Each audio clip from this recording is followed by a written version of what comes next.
My girlfriend scoffed. "You're just a cubicle drone. You can't keep up with my world." I responded, "You're spot on." Then, I let our upscale apartment lease lapse and relocated to my own place. Her calls from her mom's sofa are nonstop. I'm a 31-year-old guy, and those words hit me 2 months ago at a fancy dinner. My girlfriend, Cassandra, 29, was sipping wine with her influencer crowd, chatting about their next getaway to some posh resort. When one of them asked if I'd join, Cassandra burst out laughing. "Him?" she said, loud enough for the room to hear. "He's a desk jockey. He can't afford my vibe." The table fell silent. I was right there, having just covered the $400 dinner bill. Cassandra and I had been together for 3 years. She's a lifestyle influencer with 15,000 followers, posting about high-end living, designer hauls, and chic eateries. Her actual earnings from this? Maybe $600 a month from occasional brand deals. Meanwhile, I'm a data analyst pulling in $85,000 a year, not wealthy, but stable. The truth. I'd been bankrolling her fantasy life the whole time. Our apartment, a $3,200 a month high-rise with a concierge and rooftop pool, was in my name, my credit, my deposits. She sent me $400 a month as her share. She picked that number. Her designer outfits? Charged to the credit card I gave her for emergencies, which she used daily. Those restaurant posts? I paid for the meals so she could snap pretty pictures of dishes she barely ate. But hearing her belittle me to her friends while I funded her dream world, that was the breaking point. "You're absolutely correct," I said coolly, standing up. "I can't afford your lifestyle." She gave an awkward chuckle. "Babe, I was just kidding." "No, you weren't," I said. "And that's fine, but you should know the lease ends in 8 weeks. Her face drained of color. "What's that supposed to mean?" "It means I'm not renewing it." "You should start looking for a place you can actually pay for." The table was dead quiet. Her friend Bianca muttered, "Oh, damn." Cassandra tried to brush it off, but I saw the fear in her eyes. She knew what was coming. At home, she went into damage control mode, called me oversensitive, said I took it the wrong way, claimed she was just playing a role for her brand. I nodded and said, "Sure." Then I slept in the spare room. The next morning, I started searching for apartments. Found a decent one-bedroom in a regular building. $1,400 a month. No concierge, no rooftop pool, but it's clean and it's mine. I paid the deposit that day. Cassandra spent the next few weeks flipping between sweet-talking me and acting like nothing was wrong. She'd post Instagram stories of our apartment with captions like, "Grateful for this life," while barely speaking to me. She hadn't even looked for a new place. 3 weeks before the lease ended, I started packing. She finally saw I meant business. "Where am I supposed to go?" she demanded. "Somewhere you can actually afford," I said, sealing another box. "This is financial manipulation," she shrieked. "You're trying to control me." "Cassandra, I'm walking away from you." That's the opposite of control. 2 weeks before the lease ended, she still hadn't packed a thing. I booked movers for my stuff only, canceled the credit card I'd given her, set up mail forwarding. She was at a brand event, aka sipping free bubbly at a boutique opening, when the movers came. She returned to a half-empty apartment. My desk? Gone. My TV? Gone. My espresso machine? Gone. The furniture I'd bought? Gone. All that was left was her ring light, her wardrobe, and the cheap dresser she'd brought when she moved in. Her meltdown was legendary. 82 texts in 3 hours, Instagram stories about betrayal and fake people. But she still hadn't found a place to live. On the last day of the lease, I did the final walkthrough with the property manager, handed back the keys, and got my deposit.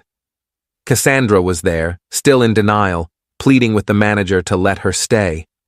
He explained she wasn't on the lease and, without me, her income didn't qualify. The rent was triple what she could prove she earned. She ended up moving back to her mom's house in the suburbs, 45 minutes from the city. Her mom's place, a standard middle-class home with zero Instagram appeal. That was 5 weeks ago. Now, the calls won't stop. Update 1. The entitlement is off the charts. Let's start with her living situation. Yes, she's at her mom's, back in her childhood bedroom. The one with the tacky butterfly wallpaper she tries to hide in her photos.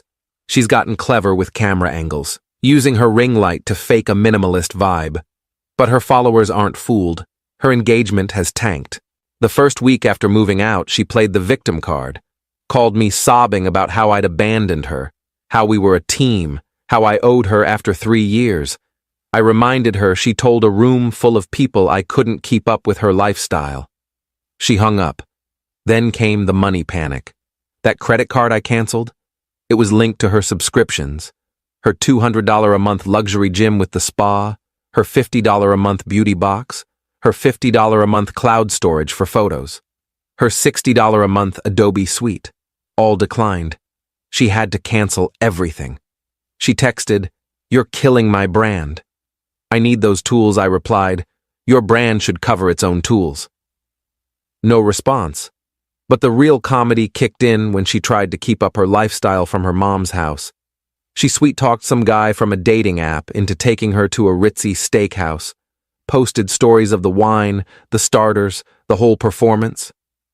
Then the guy saw her climb into her 2012 Honda Civic, her real car, not the Mercedes she used to pose with in our building's garage.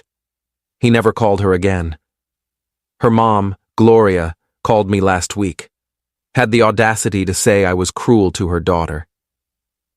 "Gloria, she's depressed. She won't eat. You crushed her spirit." "Gloria," I said, "she called me too poor for her while I paid for her entire life." "You know that's not what she meant." "Then what did she mean?" "She was just keeping up her image. And now she can keep it up from your house. You're cold-hearted. After all she did for you. What exactly did she do for me?" Silence. Then, She made you look good. A gorgeous girl like her with a guy like you," I laughed. "A guy like me? You mean someone with a job and a credit score?" She hung up. Then Cassandra went further. She started telling people I was abusive, claimed I'd kicked her out with no notice, said I'd stolen her stuff. The stuff? The furniture I paid for, the TV I paid for, the espresso machine I paid for. She even filed a police report for theft. The officer who called me sounded exhausted. I emailed him receipts for everything, all in my name, all on my card. He called back, "Sir, there's no theft here." This is a civil matter at best, but honestly, she's got nothing. The best part? She tried to keep up her influencer gig from her mom's house, posted a day in my life video. You could hear her mom's soap opera blaring in the background, a neighbor's dog barking, the suburban life she'd fought to escape. The comments were savage. "What happened to the penthouse, girl? Is that your mom's kitchen? The glow down is real." She deleted the video in hours. Yesterday, she sent me a Venmo request for $3,200. Note, "My share of last month's rent you owe me since I had to leave early." The nerve. The sheer nerve. I declined it with a message. "You never paid half the rent. Your share was $400. She immediately requested $400. I declined that too. Update 2. It's been 2.5 months since I told Cassandra I couldn't afford her lifestyle. The karma is so perfect I almost feel guilty. Almost. After the Venmo stunt, she went all in on TikTok. Posted a series about escaping a toxic relationship and starting over. Problem is, the internet has receipts. Someone dug up her old posts where she bragged about her finance bro boyfriend. I'm a data analyst, but sure. And how he spoils her. The comments tore her apart. So toxic he paid for your whole life? Starting over at your mom's at 29? This the same guy you said was too broke for you? She deleted everything. But then came her boldest move. She sent me a business proposal, a legit PDF, fancy template and all. The pitch? I'd invest $10,000 in her lifestyle brand for 10% of future profits. Her projections showed she'd earn $500,000 in 2 years. Her current monthly income, per her own numbers, $600. I sent it to my friend in venture capital. His reply? Is this a joke? When I ignored her proposal, she doubled down, got her friend Bianca to text me. Then Bianca's boyfriend. Then some random influencer I'd never heard of, claiming I was holding back a fellow creative. They all said the same thing. I was being petty. I should help her get back on her feet. I asked each one, "So, you're investing in her brand then?" Dead silence. The real gem came last week. I was at my usual coffee shop downtown. Cassandra walked in with some guy, older, slick suit, fresh tan line where a wedding ring used to be. She was in full influencer mode, laughing too loud, touching his arm, doing that hair toss thing. She spotted me and her whole act shifted, dragged the guy over. "Oh my gosh, hi," she said, fake cheery. "This is Richard. Richard, this is my ex I told you about." Richard looked uneasy, shook my hand. "Nice to meet you." "Richard's a partner at a law firm," she said pointedly. "He actually supports driven women." "That's awesome," I said, turning back to my laptop. "We're looking at apartments," she went on, "in that new high-end building on 5th. "Cool," I said, not looking up. She stood there awkwardly before Richard pulled her away. They sat across the coffee shop. I watched her perform, taking selfies, giggling, the whole act. Richard was on his phone the whole time, clearly texting someone, probably his wife. 20 minutes later, Richard left, alone. Cassandra sat there for another 5 minutes, then came back over. "That was so rude," she hissed. "What was?" "You could have played along. Helped me out. Helped you scam a married guy? He's separated. His ringtan line says different." She glared. "This is exactly why I said what I said. You're small-minded. No drive. Just a boring office guy who'll never get what it takes to build something." "Cassandra," I said calmly, "I built my whole life. By myself. With my boring office job. You're 29, living with your mom, trying to hustle married men in coffee shops. Who's got no drive?" She threw her latte at me, missed, hit some poor student's backpack. The barista banned her. That was my favorite coffee shop. She's not allowed back. Her mom called that night, sobbing, claimed Cassandra had a breakdown, said I was stalking her at coffee shops. I sent Gloria the security footage I got from the manager, who was super chill about it. It shows Cassandra approaching me, not the other way around. Shows her throwing the drink. Gloria's reply? "You provoked her. By being in public? You know what you did. Gloria, I'm blocking you now. Tell Cassandra any more contact means a restraining order. The coffee shop incident is on record." Then, 2 days ago, her influencer career took its final hit. A YouTube drama channel did a full expose on her. Someone had been screenshotting everything. Her old posts. The dinner party story, leaked by one of her friends. Her TikToks. They even found my original Reddit post somehow. The video, titled "The Fake Influencer Who Lost It All," got 2.3 million views in 48 hours. Her Instagram went private, then vanished. Her TikTok, deleted. Her lifestyle blog, now a dead link. She texted me from a new number. "Hope you're satisfied." "You ruined my life," I replied. "You ruined your own life." I just stopped paying for it.